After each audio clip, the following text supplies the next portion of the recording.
kuyambira atsogoleri aboma ampingo mafumu tinaenda kukhala pansi tonsefe kufufuza ndi kuyankha bwino mokhutira aliyense kuti akhale ndithu ndine anene kuti inde zinachitika chonchi.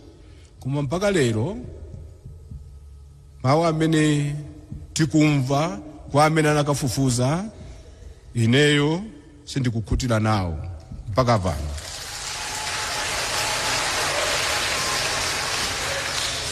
Ineyo sindikukhutira nawo, ndipo ndife anthu akuluakulu tisanamizidwe pamalaliko anga pamene tinali kuwaperekeza malemu a Vice President Saulos Chilima kunsipe. Ndinena kuti zingavute. So the other thing that we can point out is promoting love and respect. He is one of the pillars who is upholding the core Christian values of love and respect, which align with Malawi's shared societal principles and fostering unity among diverse communities. We can also point out to his efforts in condemning violence. He has been in the forefront condemning violence, advocating for the stopping of violence in all sectors of life, regardless of where one is coming from, and also spreading the message of nonviolence across the nation. And also discouraging disruptive demonstrations when it comes to the political arena, because as a matter of fact, we cannot exclude the church from politics, much as we say that the church should be that side and the politics should be that side. But we as faith leaders are in the forefront directing people how best they can build our nation. So he's one of the people that has been discouraging disruptive demonstrations, preventing demonstrations that are violent in nature and all those kind of things. But he's also one of the people who upholds the rule of law, safeguarding justice and equality by rebuking instances where individuals or groups attempt to take the law in their own hands.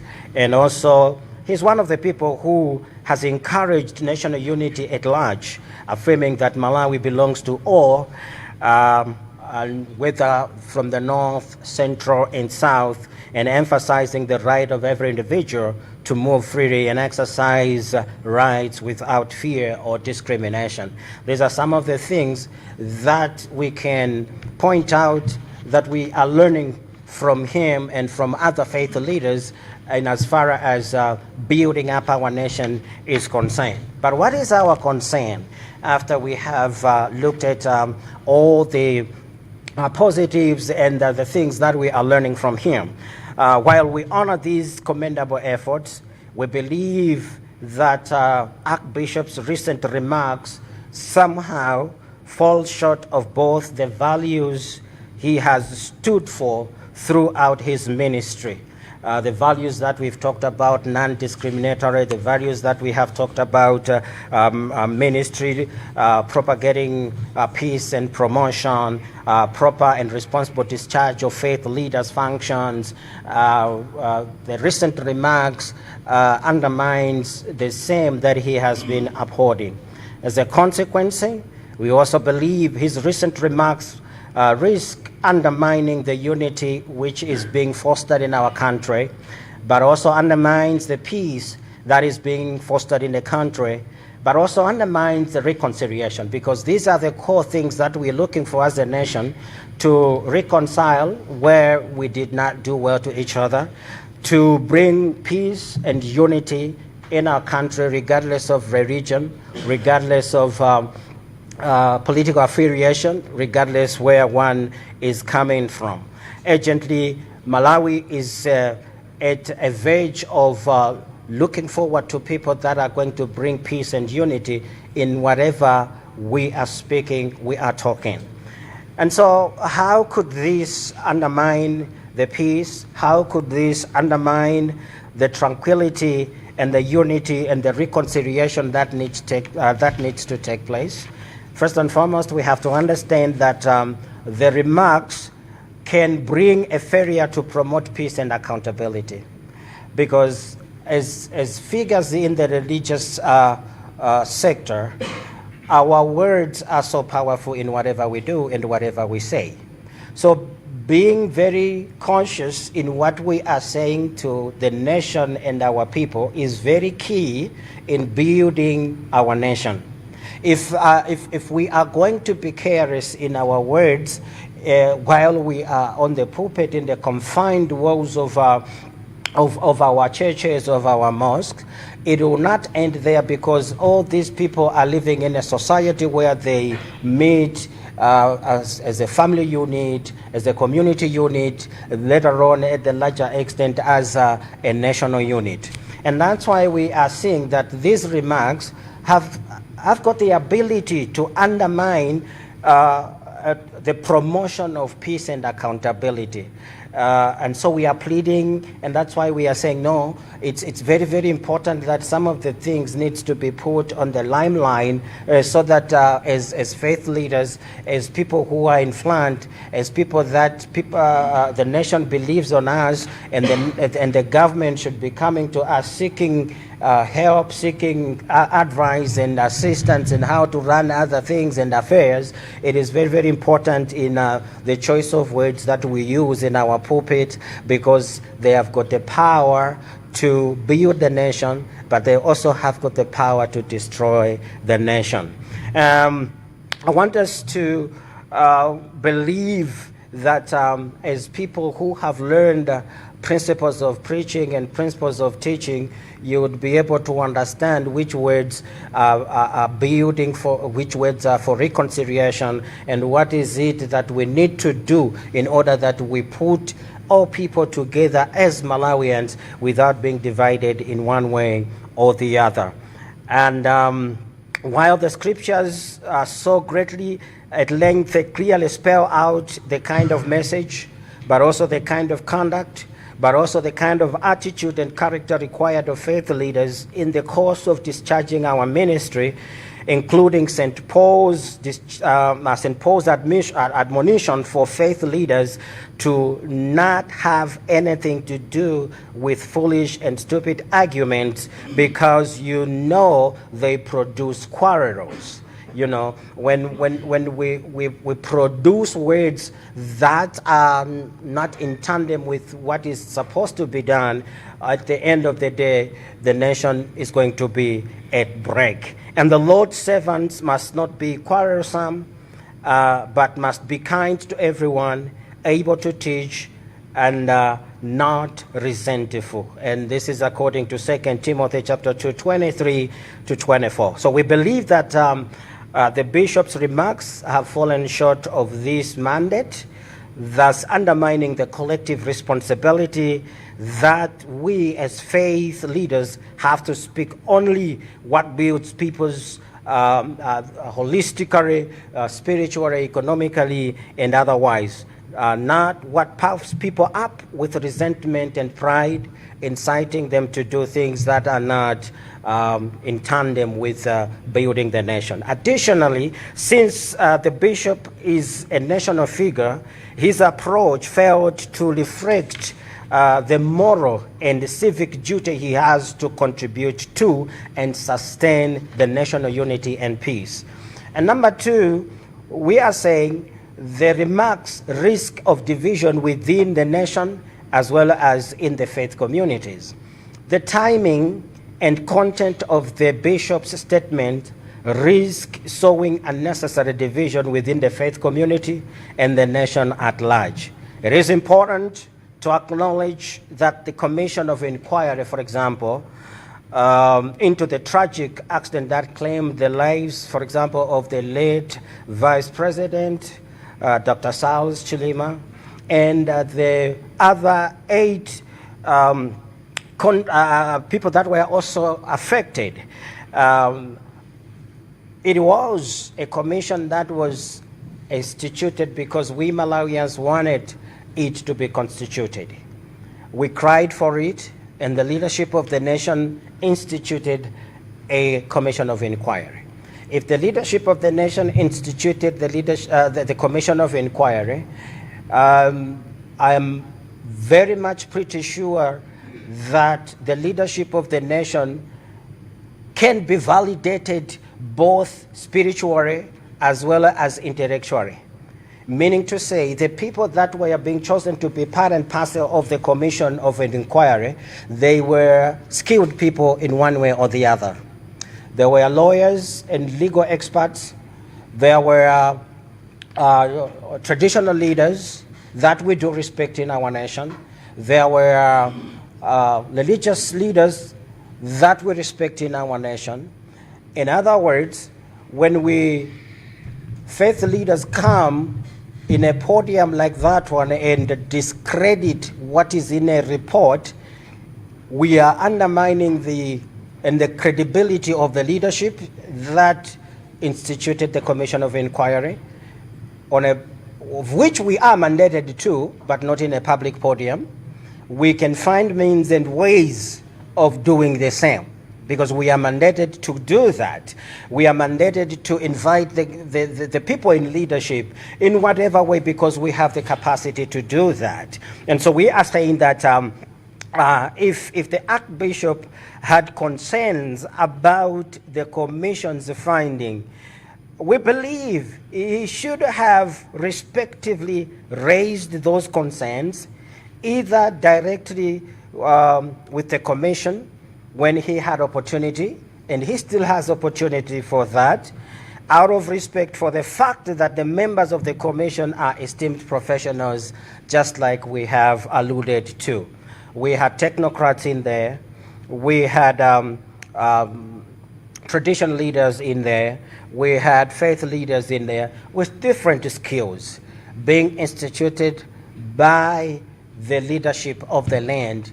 And the leadership of the land was responding to the cry of the people by saying we need a commission of inquiry that needs to be instituted, addressing the matter publicly and from the pulpit, where those he is accusing have no opportunity to respond, and where none of the Catholic bishops and members who hold different views can express their opposition to what is clearly his personal opinion, risk the public's trust in our nation process of coming to terms with the findings of the commission, and also the credibility of all religious leaders that were involved in that particular commission, and the wisdom of the bereaved families as well for calling for the independent commission of inquiry, all of which can in turn leave the nation with no defense from the church against division and discord at a time when the nation needs it most.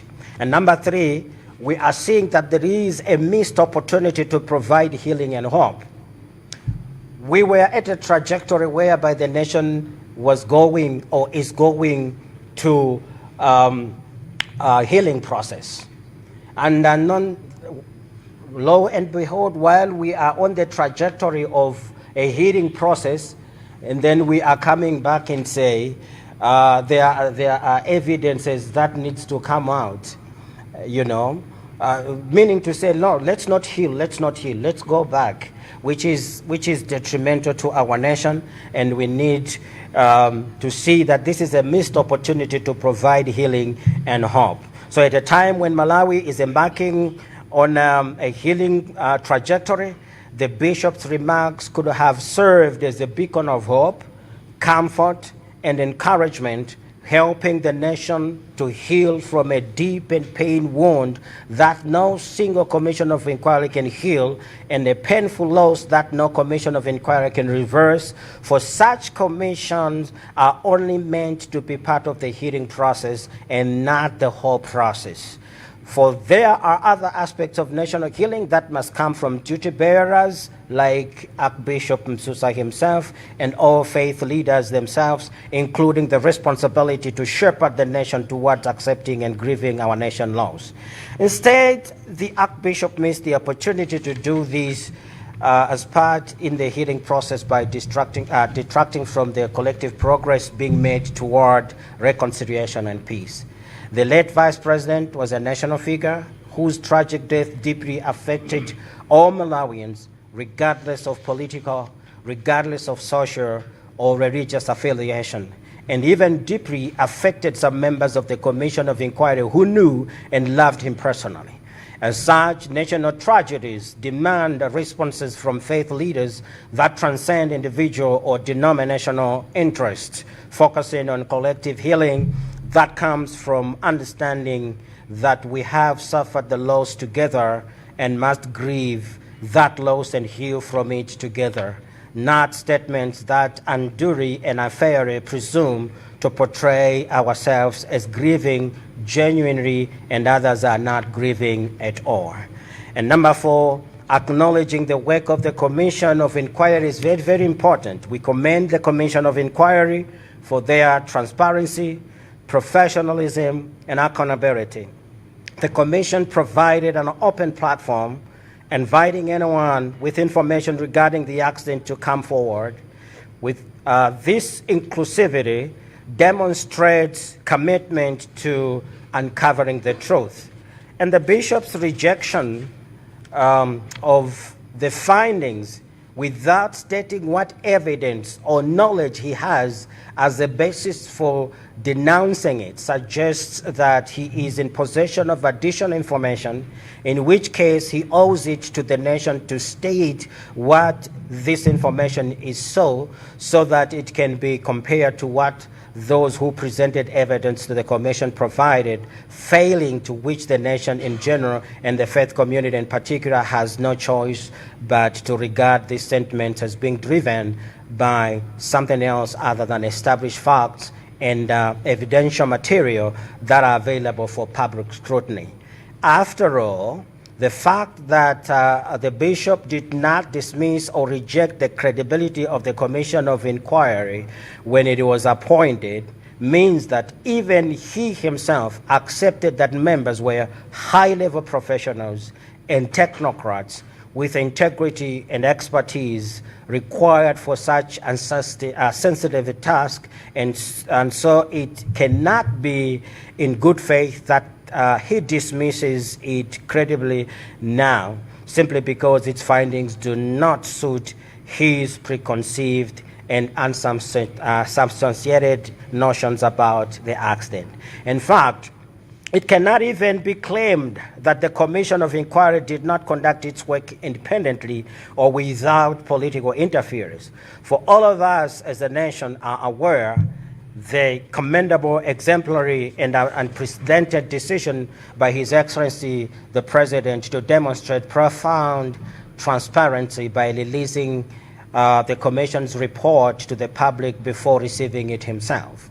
This act of openness showed his readiness to bear any accountability and gave the nation confidence in the credibility of the findings. In fact, Bishop Msusa believes there are anomalies or errors in this report. We urge him to present his evidence openly. What we cannot accept or condone is the disruption of national peace through statements that distract us all from the process of truth and reconciliation and fuel unnecessary discord. Now, we need to separate the church and politics. As faith leaders, we urge Archbishop Msusa to recognize the critical need to separate matters of the church from politics. The church is a place of refuge, peace, and spiritual restoration, while politics operates in different spheres marked by contest and conflict. We must avoid using the pulpit to make statements that advance political agendas and risk bringing confusion in our nation. Faith leaders must instead focus on preserving the sanity and peace of Malawi and guiding its people toward reconciliation and unity. May we call upon for unity and reconciliation. As faith leaders, we all are calling upon for reconciliation and unity and a healing process that will see our nation to thrive, because with political unrest, development cannot come by. Because with political unrest, we cannot do anything, even in our churches, even in our country. Because with political unrest, things are going to be chaotic.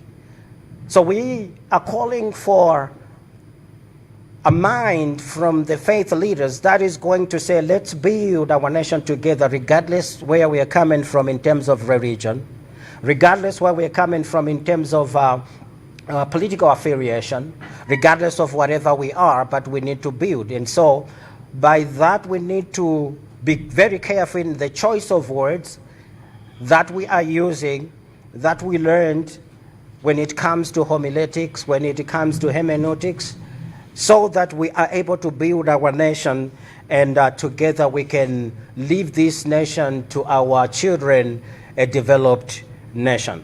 So we remind Archbishop of his vital role as a father, because we regard him as our father. He is a father and he will remain a father.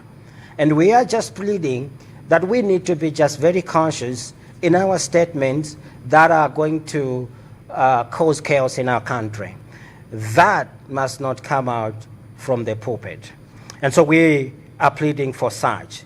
We are also pleading that he is one of our own, and we thus accept his rare error in judgment on this occasion as our own. And therefore we wish to offer all Malawians an apology for this an anomaly in our own ranks. Otherwise, we stand together in urging all Malawians to remain committed to the journey of healing, peace, and reconciliation. And we continue working as one to build a stronger, more united Malawi. I thank you so very much for listening. God bless you.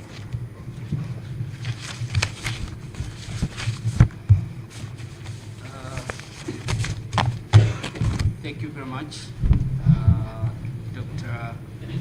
Koma, for the wonderful speech that you have given to us.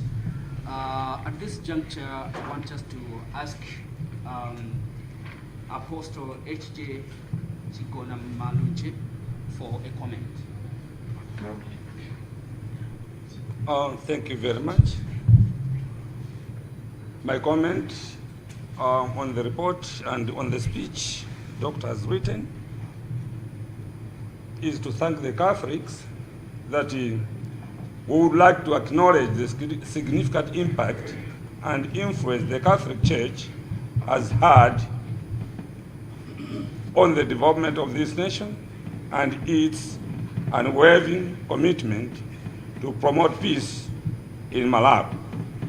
The Catholic Church has consistently stood as a beacon of peace and has partnered effectively with the government on various projects and matters of national development. Even during the times of tragedy, the Catholic has demonstrated exemplary leadership.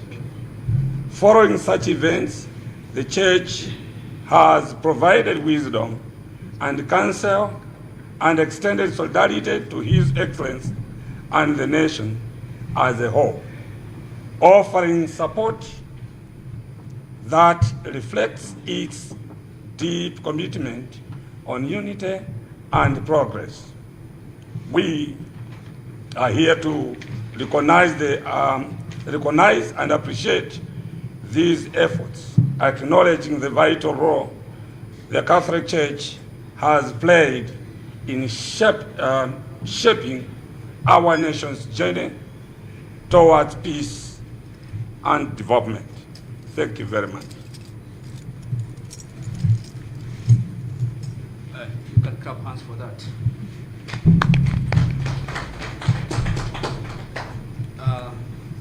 Now I want us to call Reverend Alfred Bote.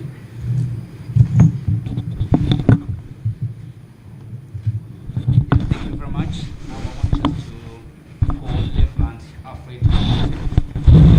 Your adversary to Kalimene Oma Mchichewa. So, Siko Mukwambiri, Reverend Malandiri. Popeza bena amene akutimvera komanso kutionera akutitsatira mchichewa ndingowerengapo mchichewa kuti nkhani ikuti bwanji. Ife okhudzidwa atsogoleri a chipembedzo tikufuna kuyamikira ndi kuthokoza atumiki a Archbishop chifukwa cha utsogoleri wake wokhala ndi mphamvu komanso kudzipereka polimbikitsa mtendere m'dziko lathu la Malawi. Makamaka tikufuna kuvomereza ndi kuthokoza iye pa izi: 1. Kulimbikitsa mtendere ndi ufulu.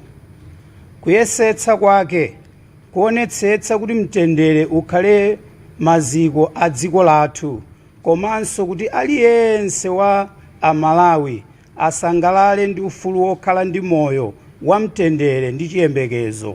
2. Kulimbikitsa chikondi ndi ulemu.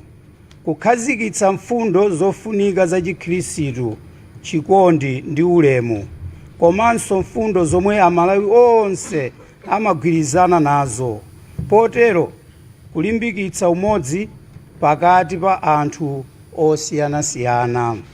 3. Kulimbana ndi nkhondo ndi chiwawa. Kuthandizira ndi kulimbikitsa lamulo la Stop Violence Act, komanso kulankhula mosapita mbali polimbikitsa uthenga wokana nkhanza m'dziko lathu. 4. Kuletsa zionetsero zosokoneza. Kuyang'anira kuti pakhale kupewa zionetsero zomwe zikanasokoneza chitukuko cha Malawi pa nkhani za chuma, chikhalidwe, komanso zikhulupiriro za chipembedzo. 5. Kutsimikizira kutsatira malamulo. Kudzudzula anthu kapena magulu omwe amafuna kuphwanya malamulo ndi kudzipereka monga oposa lamulo. Potero kuonetsetsa chilungamo ndi ufaniziro kwa onse. 6. Kulimbikitsa umodzi wa dziko. Kutsimikizira kuti Malawi ndi wa onse, ndipo aliyense ali ndi ufulu woyenda momasuka m'zigawo zonse ndi kuchita zomwe ali ndi ufulu kuchita popanda mantha kapena tsankho.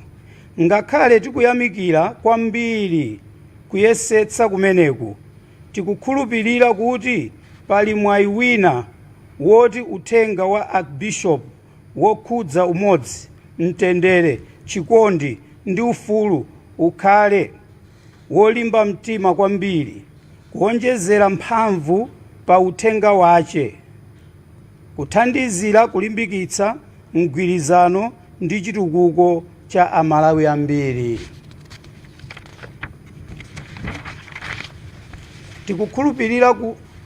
Tikukhulupirira ndi kuthandizira kuyesetsa kwa Archbishop popitiriza kutsogolera dziko lino mwanzeru ndi chisomo ndi kulimbikitsa tsogolo labwino kwa onse.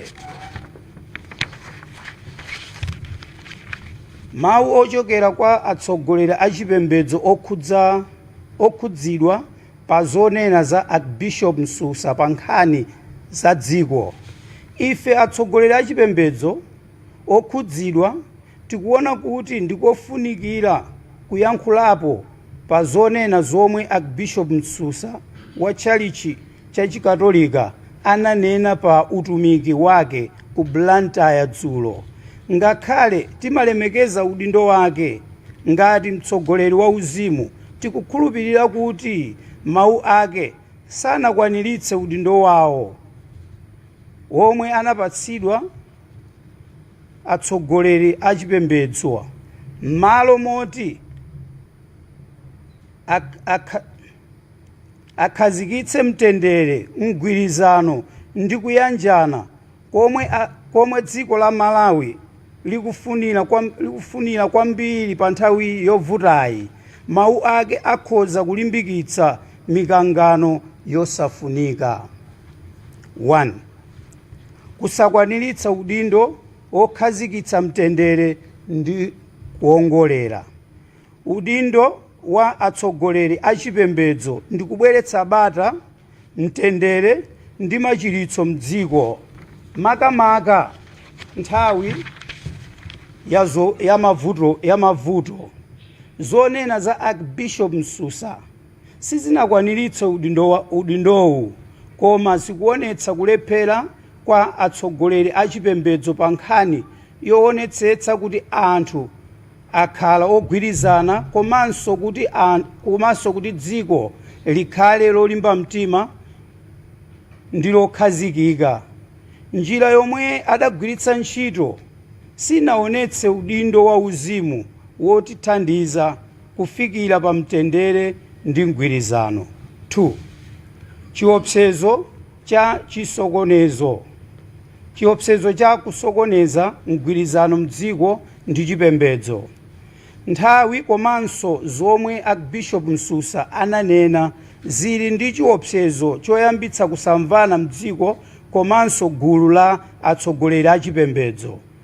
Zikufunika kuzindikira kuti komiti yofufuza mwatsatanetsatane pa ngozi yomwe idapha wachiwiri wa mtsogoleri wa dziko lino Dr. Saulos Macraus Chilima ndi ena asanu ndi atatu inali ndi othandizana ochokera magulu osiyanasiyana. Mwa iwo munali achipembedzo, majaji, kuphatikizapo atsogoleri akatolika, amalamulo tanena kale, komanso mafumu, komanso ngakhale iwo amene akuyimira mabungwe. Archbishop Msusa anali ndi nkhawa ngati Archbishop Msusa adali ndi nkhawa zokhuza zotsatira za komiti,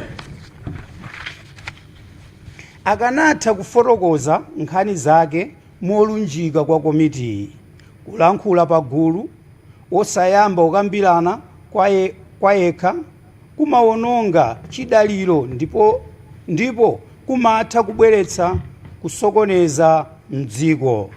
3. Kutaya mwayi wopereka machiritso ndi chiyembekezo. Nthawi yomwe dziko la Malawi likuyesetsa kuchira, mwa mawu Archbishop akanatha kukhala gwero la chiyembekezo, chitonthozo, chilimbikitso. M'malo mwake mawu ake awononga zomwe tikupanga monga dziko kuti tikwaniritse kuyanjana ndi mtendere. Wachiwiri wa atsogoleri yemwe anamwalirayo sanali wotsogolera wa chikatolika yekha kapena nthumwi ya chigawo china. Anali munthu wa dziko lonse amene imfa yace yagwira mtima anthu onse a Malawi mosasamala za ndale, chikhalidwe kapena chipembedzo. Ngozi zomwe zimakhudza dziko lonse zimafuna yankho lomwe limaposa zofuna za munthu kapena gulu lina lake kapena lomwe limayang'ana pa mgwirizano ndi machiritso a dziko lonse. Number 4. Kulemekeza ntchito ya komiti yofufuza. Tikuyamikira komiti yofufuza chifukwa cha kuonekera poyera, ukatswiri ndi kudzipereka kwawo ku ntchito yawo. Komiti idapereka mwayi kwa aliyense amene anali ndi chidziwitso chokhudza ngozi kuti abwere ndi kufotokoza. Izi zikusonyeza kuti anali wokonzeka kufufuza zoona. Archbishop Msusa akuti ali ndi chidziwitso china. Ngati ndi choncho ali ndi mwayi wokwanira kufotokoza ku komiti. Komiti inali ndi othandizana omwe ndi akatswiri ndi anthu okhala ndi ulemu komanso luso lofunikira pa ntchitoyi. Tikuyamikiranso utsogoleri wapamwamba wa mlembi wamkulu wa dziko amene anasonyeza kuonekera poyera potulutsa ripoti la komiti poyera asanalandire yekha. Izi zikusonyeza kuti anali wokonzeka kuyang'aniridwa ndipo anapatsa dziko chidaliro pa lipotilo. Ngati Archbishop Msusa akukhulupirira kuti pali zolakwika kapena zofunikira za lipotili, tikupempha kuti afotokoze umboni wake momveka bwino. Chimene sitingalole kapena kuvomereza ndi zosokoneza mtendere wa dziko kudzera mu zonena zomwe zimapeputsa anthu kutali ndi zoona komanso kuyambitsa mikangano yosafunika. 5. Kusiyanitsa nkhani za tchalichi ndi ndale. Monga atsogoleri a chipembedzo tikupempha Archbishop Msusa kuti azindikire kufunika kosiyanitsa nkhani za chipembedzo ndi ndale. Tchalichi ndi malo opulumukirako mtendere ndi kulimbikitsa uzimu, pomwe ndale zimayenda m'malo osiyanasiyana. Tiyenera kupewa kugwiritsa ntchito mpingo popereka mawu omwe angabweretse chisokonezo, mikangano kapena kusamvana mdziko. Atsogoleri a chipembedzo ayenera kuganizira koposa zonse kuteteza bata ndi mtendere wa Malawi ndi kuthandiza anthu ake kuti akwaniritse kuyanjana ndi mgwirizano. Kupempha mgwirizano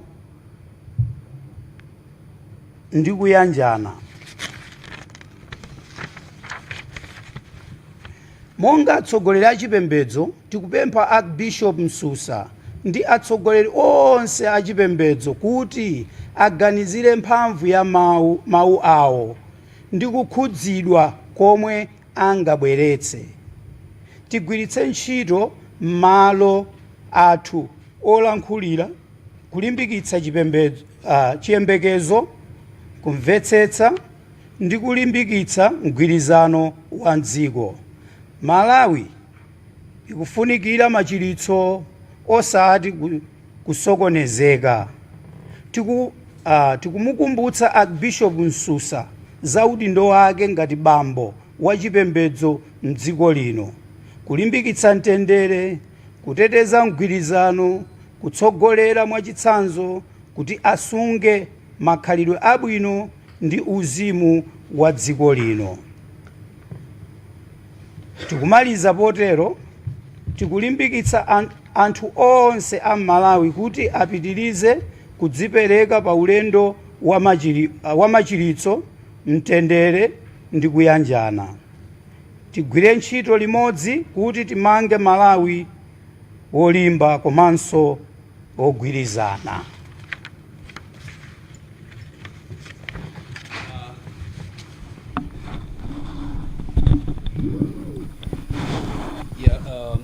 Zikomo kwambiri Reverend Alfred Chitope, ambuya kudaliseni kwambiri chifukwa cha statement imene mwayankhula mchichewa ndiponso ndiyomveka bwino. Pa nthawi ino ndifuna ndikupasireni kwa Sheikh Mufti Chindamba kuti atipasenso comment ya mchichewa. Zikomo kwambiri.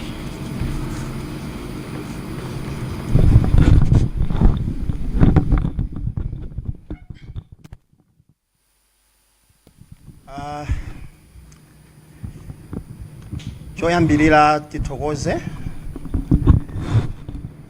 tolankhani onse afika malo ano komanso azipembedzo tonse tafika malo ano. Ndemanga zanga zili motere. Choyambirira dziko lino la Malawi limakhulupirira kwambiri mbusa komanso bishop komanso shekhe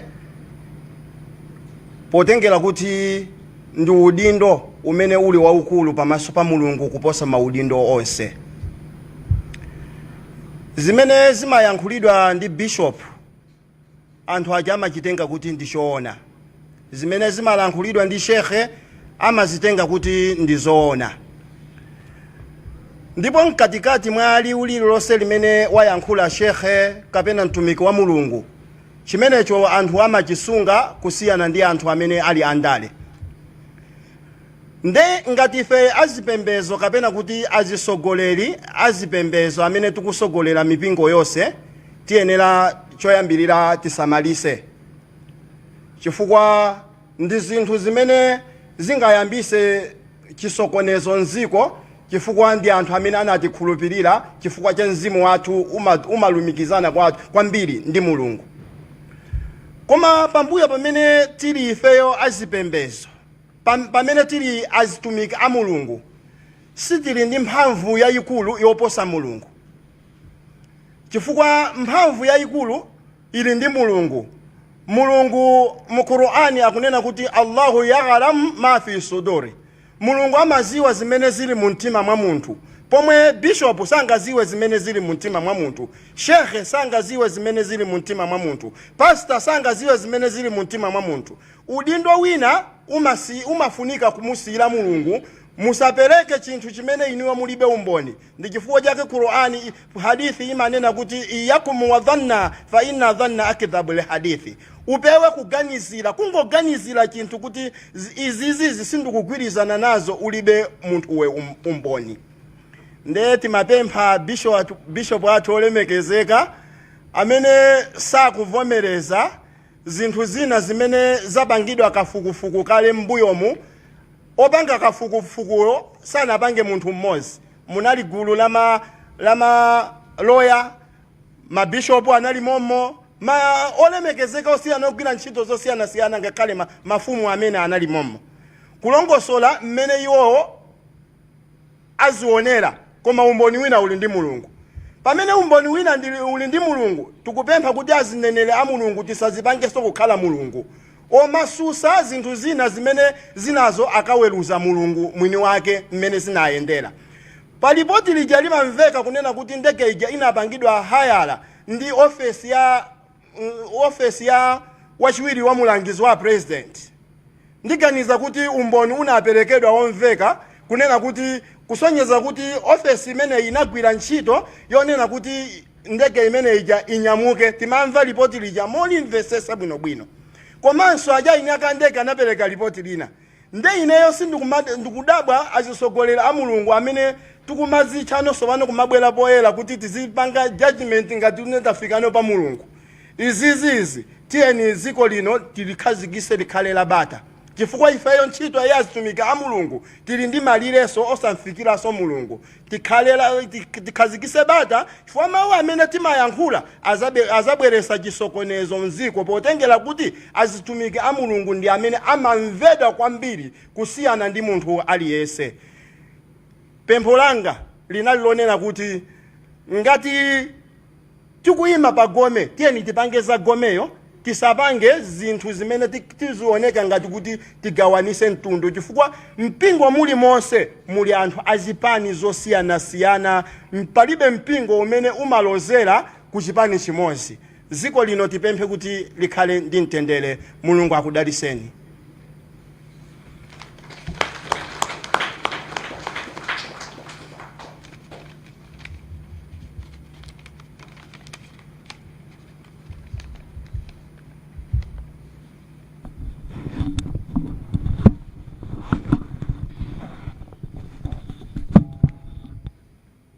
Kwambiri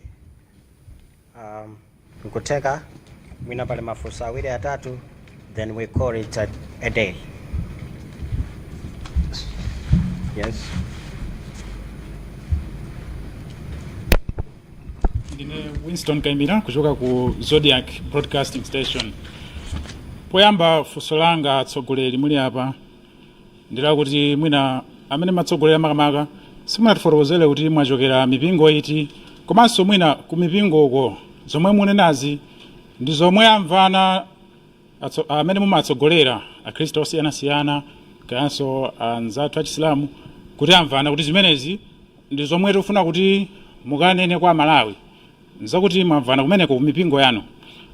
Komanso mwina kodi Archbishop Nsusa mwayankhula nawo kuti mwina mumve pa zomwe anayankhulazi.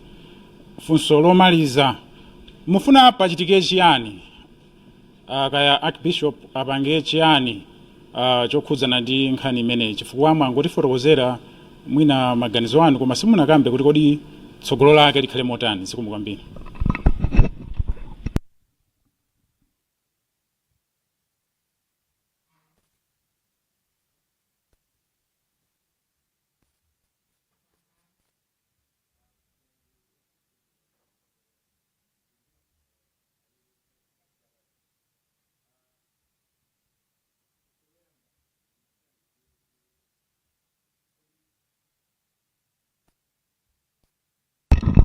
Okay, ndikuyambira sine ndi Innocent kunchedwa kuchokera ku Zodiac. Ya ndine mafunso angapo. Funso yamba ndimafuna ndidziwe kuti mwina zomwe mukuchita inozi zikusiyana pati ndi anyamata ojiya achipani aja omwe nawonso akufuna kuti mwina pasakhale kuyankhula kosiyana pa ripoti limeneli kuti mwina anthu osaziganiza mofanana chifukwa Ansusa anayankhulapo maganizo awo ndi mwina mukusiyana pati ndi ojiya achipani aja. Okay, funso lachiwiri timafuna tifunse kuti ngati atsogoleri a mipingo kuti amene mukuti mukulimbikitsadi mtendere timafuna tifunseni munali kuti nthawi imwe anthu mtawuni ya Lilongwe amathawa anyamata azikwanje kuvutitsidwa ndi anyamata azikwanje mtawuni ya Lilongwe ngati mukukhuzidwadi ndi mtendere wa mdziko muno mudali kuti nthawi yonseyi osayankhulapo kanthu. Mwina panopa ndilekezeke pomwepo.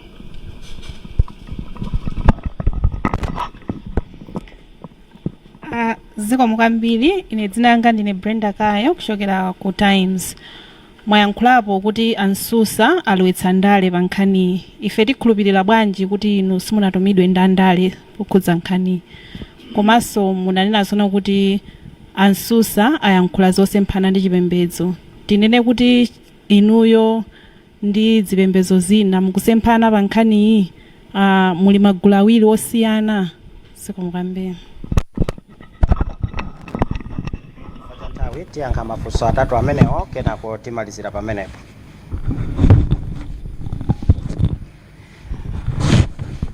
Alright, inu aku Times mundikumbutsabe funsolo. I may miss somewhere but you need to remind me. Alright, poyambirira mwafunsa kuti nchifukwa chani simunapereke introduction kuti tachokera ku mipingo yakuti. Ifeyo ndife atsogoleri chimene mungadziwe. Malawi muno mukakhala kuti muli atsogoleri ndi matate ndifeyo ndi ena amene ali ukuwa atsogoleri amene tikutsogolera Malawi muno ku nkhani za uzimu. Chimenecho ino atola nkhani muchidziwe kwambiri. Sinapereke introduction kuti ine ndachokera ku mpingo wakuti zimenezo musadandaule nazo, mungodziwa kuti amene wandatsogolere ndipo tikafika kumbali ya chipembedzo ngati kuli anthu amene amalemekezedwa ndi kupatsidwa ulemu, anthu ake ndi amene tili munofe. Ena ali kunjako sana abwere pa zifukwa zina, koma mudziwe kuti anthu ake ndifeyo. China chimene mungadziwe nchakuti ngozi ije itachitika, mwina ena anu simukudziwa ngozi ije itachitika, munthu amene anachita mwambo kumotchale send off kumotchale mmodzi mwa maliro aja nali ineyo amene nachita mwambo maliro aja a clinician dokotala uja amene anachita mwambo kumotchale send off nali ine. Mwina ena anu simukudziwa. Komanso kunyumba amene anachita mwambo kuti adzipita kumudzi send off amene anapanga mwambo onse kunyamula kupita kumudzi ndinali ineyo. Mwina ena anu simukudziwa. Mungoti anthu amene a Georgia aja iye asife ojiya. Imveke bwino ino atola nkhani muyitsate bwinobwino nkhani imene mudziwe kuti sife anthu ojiya. If you can replay clip ya kumochale mundiona ineyo pamene paja ndinachita nawo mwambo kunyumba, ndinapanga nawonso mwambo send off kumapita kumudzi maliro adokota laja ndinachita ndineyo ndi mphamvu zimene ndinapatsidwa ndi mpingo sindinena panopo sitikuchula kuti mpingo wakuti koma mwambo ndidachita ndine kumochale, mwambo ndidachita ndine kunyumba kujako. Mwina ena mungangoona kuti angorola enake ojiya anyamata ango watuma enake kuti kalankhule no nkhani si imene yoyo. Pamene pano mafuna atola nkhani mupange koti bwinobwino tili modzi reti asifeyo ojiya ayi. Kodi archbishop mwalankhulana nawo? Ifeyo sitinalankhulane nawo, koma kuti popeza uthengawo iwo analankhula pakapasite monga munthu wachipembedzo, tinaonanso kuti mtsogoleri nzathu wachipembedzo ndi munthu singero, ndi munthu naye ali ndi element ya uzimu, komanso timavomereza kuti akhoza kulakwitsa pena pake because ndi munthu singero ayi. So tinaona kuti walankhulira pagulu, ifeso tilankhulira pagulu. Adakalankhulira kumbali, ifeso tidakapita kuchani kumbali. So zidakadzetsa chisokonezo, zili ndi kuthekera kubweretsa chisokonezo kuti popeza walankhula ndi mtsogoleri wa chipembedzo ndekuti atsogoleri onse achipembedzo ndimene amakhalira, ndimene akuyendera, ndekuti ripoti yo sanagwirizane nayo, ndekuti no. Mmene anenera ashehe anena kuti anthu amene anali mu ripoti achi they are credible. Muli majaji mmene muchi, muli mafumu mmene muchi, muli human rights mmene muchi, anthu akuluakulu.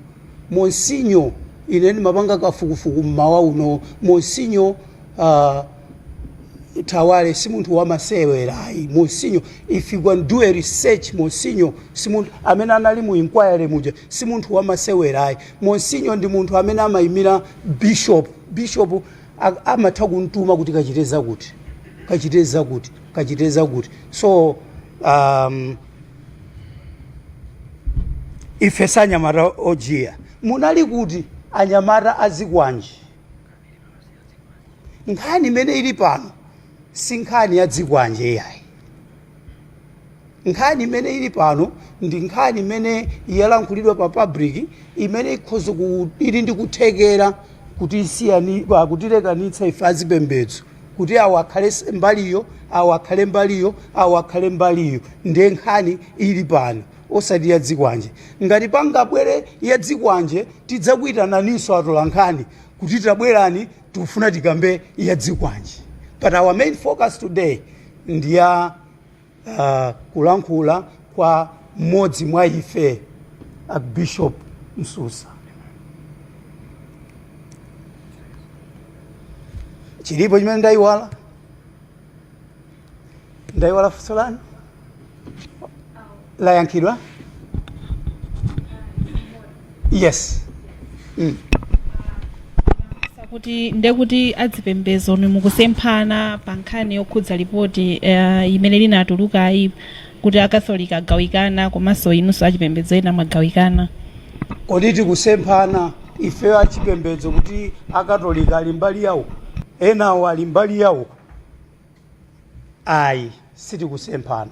Koma mujendanenera kuti mukapasite ya umunthu muli element ya uzimu, muli element ya thupi. Sometimes mwina polankhula munthu ineyo zinandichitikira ndine mlaliki koma wa nthawi yayitali.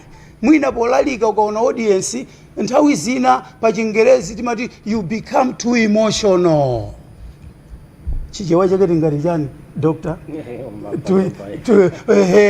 Poona anthu mmene alili umadzatha kulankhula zina zosiyana zimene unakonzekera zinkondwa.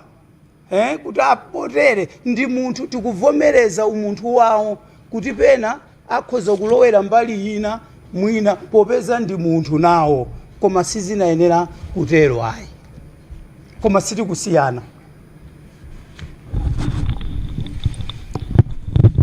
Ndifuna kungoonjezera pa zimene anena anzathuwa pa mafunso amene anafunsidwawo mwachidule kuti poyamba munafunsa kuti nchifukwa chani simudayike introduction ya mipingo imene mukuchokera.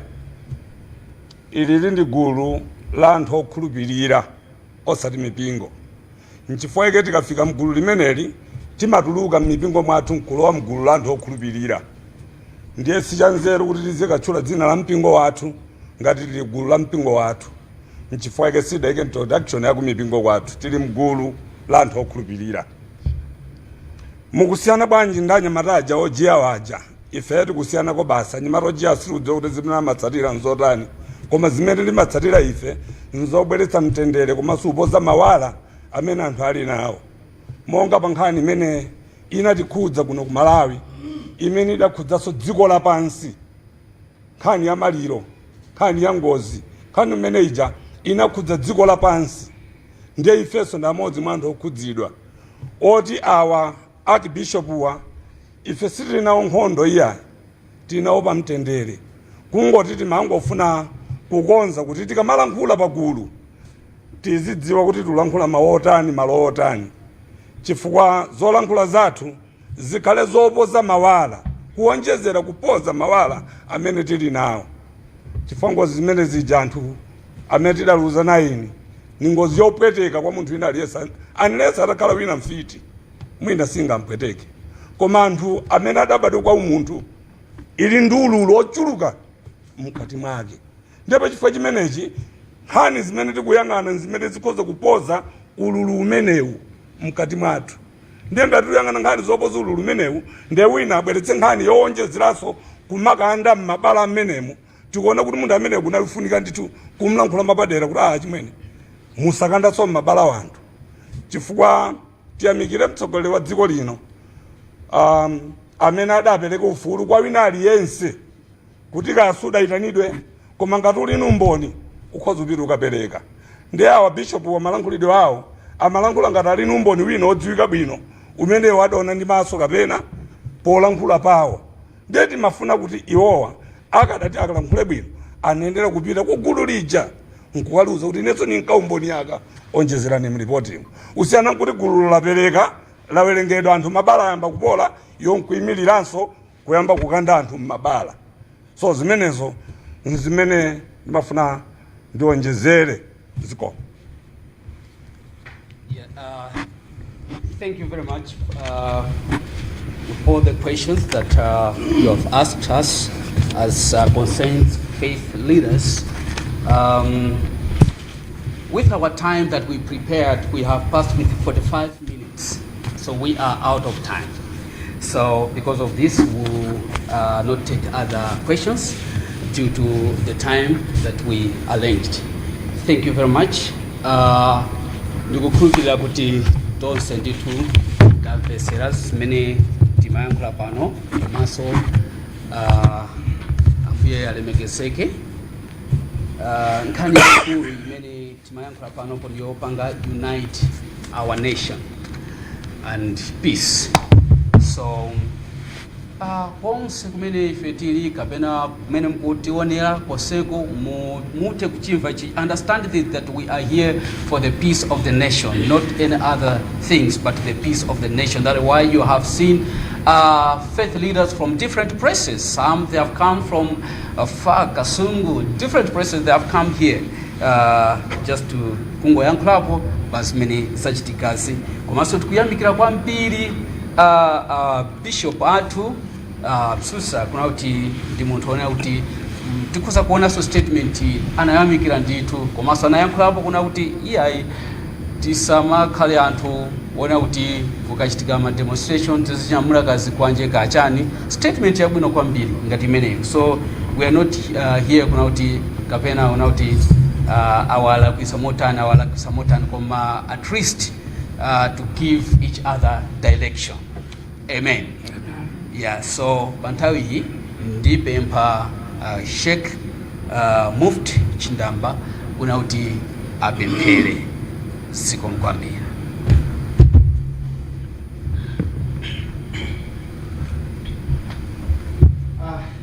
Kipemphere. Bismillahirrahmanirrahim. Mdzina la Mulungu mwini chifundo mwini chisoni chosatha. Tikuyamikani Mulungu wathu munthawi imene munatisonkhanitsa pano. Munayamba ndife Mulungu pamene tidali kuyankhulana komanso mwamaliza nafe. Ambuye Mulungu, kalemekezeni mawu onse amene takambirana malo ano kuti akhale apamwamba pamaso panu. Ambuye Mulungu, katonthozeni mitima ya anthu onse amene anaferedwa chifukwa ukuku ndi kumbali imodzi ya chitonthozo kunena kuti apaseni chikhulupiriro anthuwa ndi kutonthoza chifukwa chilichonse mumaziwa ndinu Ambuye Mulungu ya Rabbil Alamin. Ambuye Mulungu, palibe munthu amene amaziwa chisisi chilichonse pokhapokha ndinu, ndipo munthu akhoza kuyankhula molakwika koma inuyo tikupempha Ambuye Mulungu khululukani kwa munthu aliyense amene angayankhule molakwika chifukwa ifeyo tili pansi pa mapazi anu ya Rabbil Alamin. O Mulungu wathu, pa nthawi imene tikusiyana mayankhulidwe ena angayankhule mosiyanasiyana, maganizidwe angaganizenso mosiyanasiyana, zochita zingachitike zosiyanasiyana, koma mukakhululukire munthu aliyense amene angaganize mopotoka, inuyo mukampase chiyero ya Rabbil Alamin. Palibe munthu amene ali wapamwamba kwa ife azitumiki a Mulungu. Tonse tili pansi pano, ndinu amene mmaziwa kulakwa kwathu. Katikhululukireni zimene talakwisa mayankhulidwe pano, komanso zimene adayankhula munthu aliyense zolakwika pamaso pano mukatikhululukire ya Rabbil Alamin. Zonsezi tikusiya mwa aneneri anu onse amene munatumiza pa dziko lino lapansi. Mwachidule tingonena kuti Adamu, Ibrahima, Musa, komanso Yesu, komanso Muhammadi. Amin.